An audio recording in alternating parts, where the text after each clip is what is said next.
안녕하세요. 작가 나결입니다. 오늘 여러분과 함께 팔리는 시나리오 시즌3 시나리오란 무엇인가 함께 이야기 나눠보려고 하고요. 오늘 여러분과 나눠볼 책은 시드필드의 시나리오란 무엇인가의 6번째 챕터예요. 결말과 시작 만들기. 이야기를 만드실 때 시작을 먼저 생각하시나요? 아니면 결말을 먼저 생각하시나요? 아니면 특정한 어떤 장면을 먼저 생각하시나요? 여러 가지 선택권이 있겠지만 이 책에서는 딱 하나를 찍어서 이야기를 해요. 결말을 먼저 생각하라고요.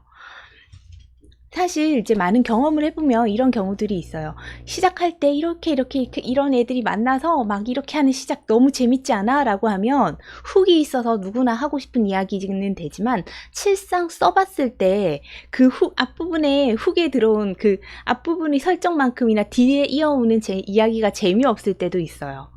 어떤 이미지가 특정해서 중간에 나올 어떤 이미지가 특정적으로 너무 재미있을 것 같아서 쓴 이야기 같은 경우에도 마찬가지로 앞이 힘이 빠지거나 뒤까지 갈 동력이 없을 때도 있다는 거죠.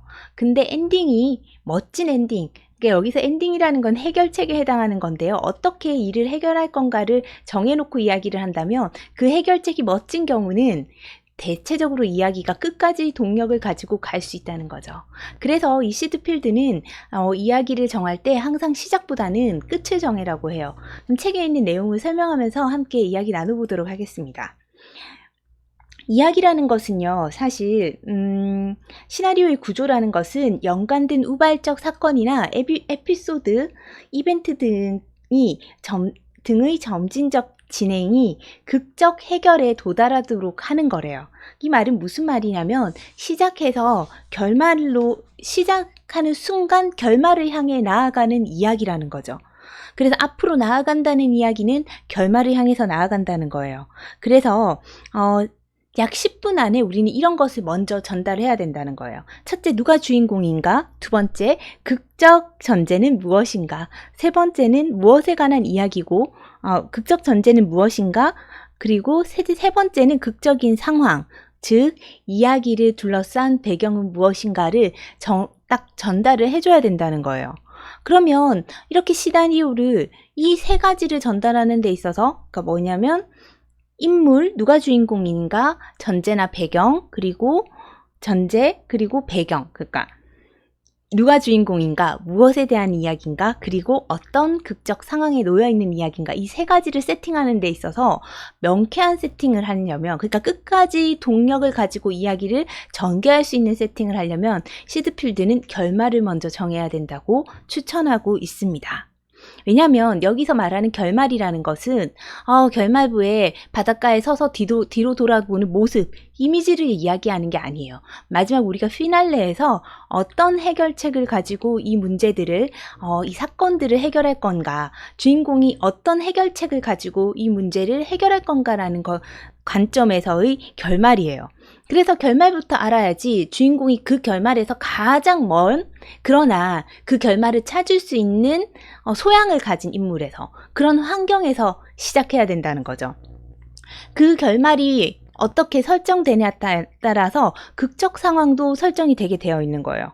그러니까 어떻게요? 지금의 극적 상황이 내가 결말로 가기에는 가장 먼 세팅이 되어야 된다는 거죠. 그래서 결말은 시나리오를 쓰기 전에 무엇보다도 먼저 알아야만 하는 요소라고 해요. 그래야지 쓸모없는 것들을 내가 이 이미지가 좋을 것 같아서, 이런 이야기는 느낌이 좋을 것 같아서, 이런 장면은 멋질 것 같아서 마구 세팅해서 넣는 오류를 범하지 않을 수 있다는 거죠. 그래서 이야기는 늘 전진하고 방향이란 발전해 나가는 거지 이것저것 두서없이 들어와서 설명을 과하게 하는 것이 아니라는 거예요. 그래서 무슨 일이 벌어지고 인물이 무엇을 느끼고 최종적으로 어떤 결과를 얻게 되느냐가 우리가 시나리오에서 말하고자 하는 바를 전달하는 방법인데요. 이를테면 이거 우리가 최근에 가장 많은 관객수를 동원한 극한직업을 제가 예로 설명해 볼게요. 극한직업에서는 엔딩이 어떻게 되나요? 이들이 마약범들을 잡아서 그 다음에 특진을 하게 되죠. 팀 전체 특진을 하게 돼요. 그러면 해결책은 뭐냐면 얘들이 자신들만의 능력이에요. 거기 보면 숨겨져 왔던 혹은 잊었던 세상의 이런 말들에 의해서 잊었던 혹은 드러나지 않았던 자신들의 능력이 막 드러나면서 사건을 5명이 같이 해결하고 마무리됐을 때 특진을 하면서 끝나는 게 이 영화의 해결점이라는 거죠. 그럼 시작점은 어떻게 돼야 되나요? 거기서 가장 먼 상태로 해야 돼요. 그럼 특진해야 될 사람과 가장 먼 세팅은 뭔가요? 네, 맞아요. 조직의 문제아들, 계속 일을 저지르는 아이들, 실수를 하는 사람들로 세팅을 해야 된다는 거죠. 떠올려 보시면 그 영화의 시작점은 굉장히 실수 연발인 팀원들이 나와요. 그래서 반장인가? 그 사람이, 반장 말고 그 바로 높은 사람이 너네 다 해체할 거라고 얘기할 정도로 문제아로 표현이 되죠. 그리고 마지막에 어떻게 되나요? 자신들의 재능이 실제 숨겨진 자신이 가지고 있는 재능들이 다 폭발되잖아요. 그래서 여형사는 복싱을 잘하고 누구는 뭘 잘하고 다 재능이 있어요. 그 팀에.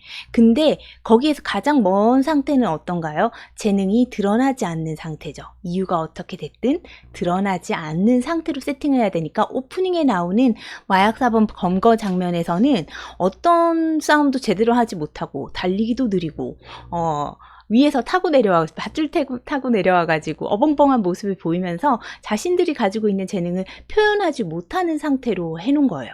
그렇게 세팅을 해놓으니까 인물이 어떻게 변하나요? 굉장히 이 영화의 시작점과 끝점에서 굉장한 많은 변화를 하고 어떤 방향으로요? 결국에는 그 자신들의 재능이 드러나는 방향으로 계속 추진해 나가는 거예요. 그걸 드러낼 수밖에 없게끔 계속 만들어가는 거예요. 어떻게 만드나요? 그 사람 5명이 다 같이 특진을 해야 되니까 5명이 점점 똘똘 뭉칠 수밖에 없는 사건, 그리고 자기 자신을 드러내면 자기 자신의 모든 뭐라 해야 되지?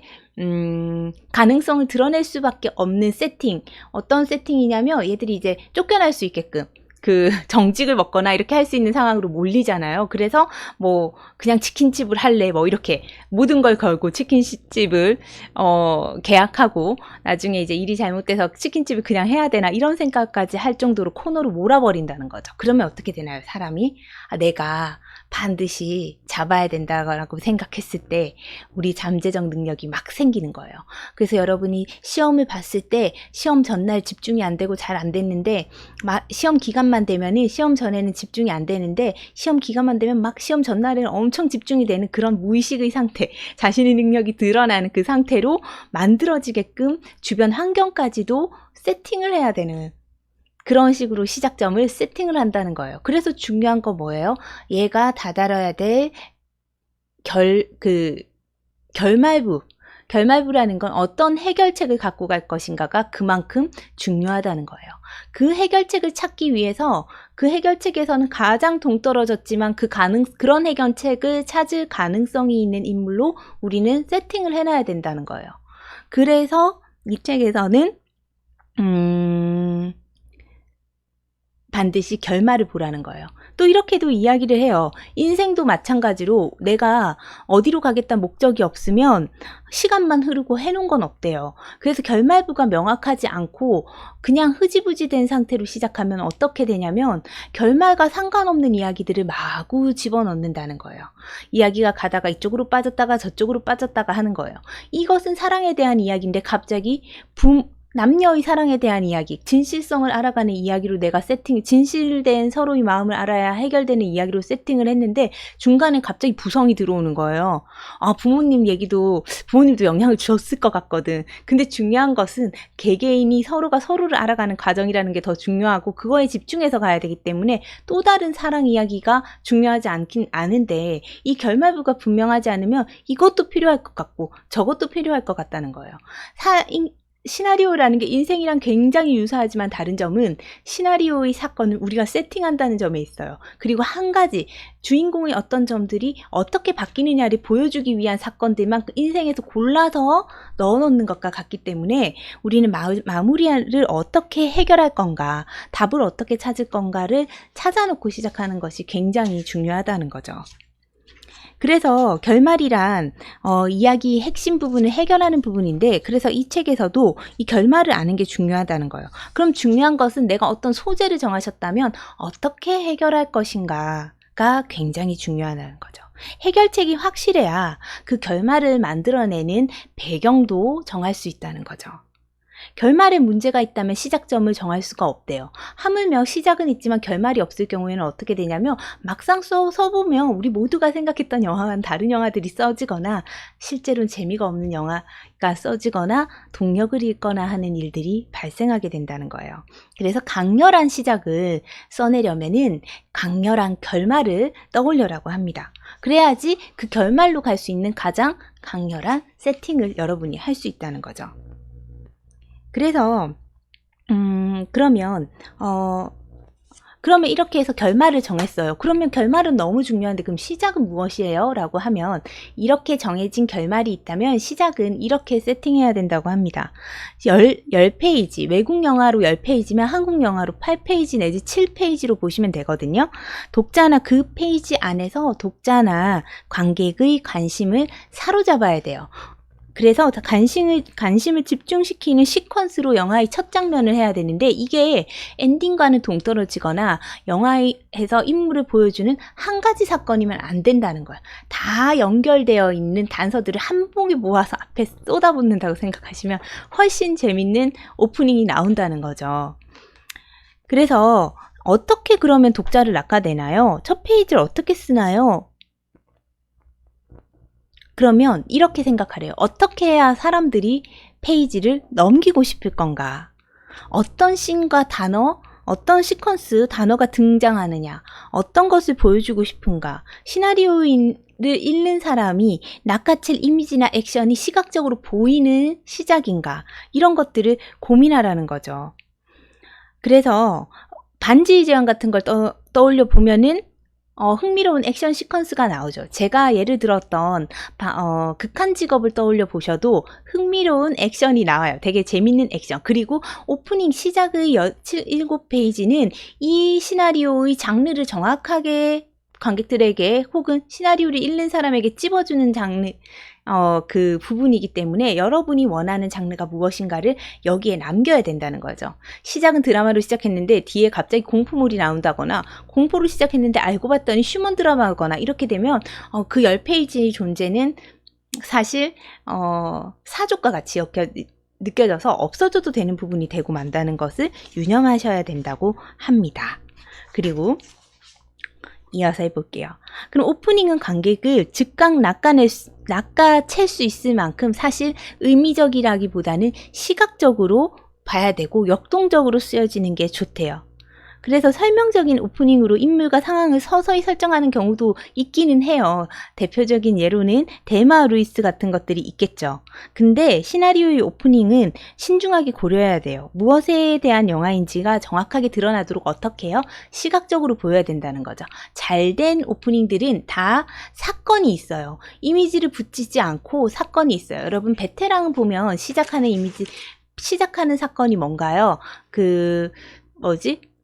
중고차 매매 장소에 가가지고 두 사람 캐릭터가 보여지잖아요. 누구지? 이름이 생각이 안 난다. 황정민 배우님이 딱 나와서 하는 게 나오는데 이게 초반부에 일어나는 사건과 완전히 연결되면서도 그 사람의 능청스러운 캐릭터가 완전하게 드러나는 사건이잖아요. 그래서 이목을 탁 이목을 집중시키는 매력적인 에피소드와 사건으로 구성하셔야지 얘가 집에서 일어납니다. 이런 식으로 하면 사실 저는 최근에 학생들을 가르칠 때도 단편에서 마저도 아침에 눈을 뜹니다. 이런 장면은 배제하라고 얘기해요. 이제는 모든 사람들이 영화를 보고 영상 언어를 해석하는데 굉장히 능통해 있는 상태이기 때문에 그런 식으로 시작을 하면 흥미를 잃을 수 있죠. 그죠? 그래서 누구에 대한 이야기인가, 무엇에 대한 이야기인가, 어떤 배경인가가 분명하게 나타나도록 이렇게 세팅을 해야 된다는 거예요. 그래서 잠깐만요. 결말과 시작의 관계는 그럼 어떻게 되냐면 부분과 전체의 관계를 생각하면 결말과 시작은 부분과 전체, 이야기 해결은 결말 부분을 이루어진 전체라는 걸 점을 알 수 있다는 말은 뭐냐면, 자, 결말과 시작은 결말로 가는 전체 주기의 시작은 부분에 불과하지만 이야기의 해결은 이 해결이라는 끝까지 가기 위해서는 이 부분들이 해결점을 향해 가는 부분들이 모였다는 것을 생각했을 때 이 시작점은 어떻게 보면 결말을 알았을 때 이 해결을 하는 첫 번째 부분이 되어야 된다는 거예요. 그래서 시작은 그럼 한마디로 뭐냐면 결말의 씨앗이 되어야 된다는 거예요. 그래서 단순히 이 사람이 상황을 보여주는 게 오프닝이 아니에요. 그리고 세이브 더 캣을 보면 결말과 엔딩이 정확하게 상반되는 모습이어야 된다는 건 뭐냐면 인물이 그만큼 변해야 된다는 이야기를 하는 거거든요. 그래서 오늘 계속 예를 들고 있는 극한 직업을 보면 인물이 어떻게 변하나요? 아주 우당탕탕하는 사람들이었다가 나중에는 어떻게 변하죠? 굉장히 전체 팀이 승진을 하는 그런 완벽한 팀워크의 모습을 보여주면서 마무리를 하잖아요. 그래서 해결이라는 것은 결과 속에 잉태되어 있고 시작은 그 씨를 뿌리는 첫 번째 장면이라는 것을 잊지 않으셨으면 좋겠습니다. 그래서 이야기를 정할 때 이렇게 생각해 보래요. 어떤 소재를 떠올리셨다면 이야기 시작이나 어떤 장면이 좋아요가 아니라 엔딩에 있어서도 어떤 장면으로 끝났으면 좋겠어요 라는 이미지를 떠올리시지 말고 어떤 해결책으로 해결하는 영화를 만들고 싶다라는 것에서 고민을 해보시면 좀 더 이야기가 함축적이고 꼭 필요한 것들만 들어간 이야기로 쓰실 수 있다고 이 책에서는 여러분께 조언하고 있습니다. 실제로 이렇게 요즘 굉장히 중요하게 생각하는 것은 제가 이제 회의를 하거나 할 때 감독님들한테 이런 말씀을 드릴 때가 있어요. 이것은 읽어서 팔리기 위해서 쓰는 글입니다 라고요. 물론 제가 시나리오를 쓴 걸 그대로 영화가 나오면 좋겠지만 중요한 여러 단계들이 거치잖아요. 내가 쓴 것을 관객들이 보는 것이 아니에요. 누가 보냐면 시나리오 담당자들이 보고 이것을 돈을 주는 사람들이 글로 읽고 영상으로 상상해서 돈을 주는 거기 때문에 영상에서는 여러 페이지를 여러 날을 나눠서 분할해서 하는 게 재밌을지 몰라도 시나리오에서 그게 여러 날에 걸쳐서 일어나는 일이 되면 너무나 분산적이고 집중력이 해이해진다면 과감하게 줄이고 시작하는 것도 필요하고 영상으로 담아서 이 이미지들이 착착착착 하나하나 순서대로 나오면 너무 좋을 것 같은데 라고 생각하더라도 그것을 글로 적었을 때 흥미가 떨어진다면 다른 방법을 고민해 봐야 된다는 거죠. 여러분과 저는 글을 써서 글로써 사고 싶은 마음이 들게 하는 글을 써야 되는 거잖아요. 그래서 오늘도 여러분과 함께 공부를 하면서 저도 한 가지를 더 생각해 보게 됐는데 정말 어떤 해결책으로 결말이 나는 이야기를 내가 쓰고 싶을까라는 고민을 진지하게 한번 해보면 우리 모두에게 큰 도움이 되지 않을까 싶습니다. 항상 팔리는 시나리오 쓰시고요. 생각한 대로 시나리오는 움직인다고 합니다. 여러분의 이 시나리오는 어떤 시나리오보다 운이 좋고 행운을 가지고 오는 시나리오라는 것을 잊지 않으셨으면 좋겠습니다. 함께 성장하면서 좋은 글 썼으면 좋겠고 오늘은 여기까지 하겠습니다. 감사합니다.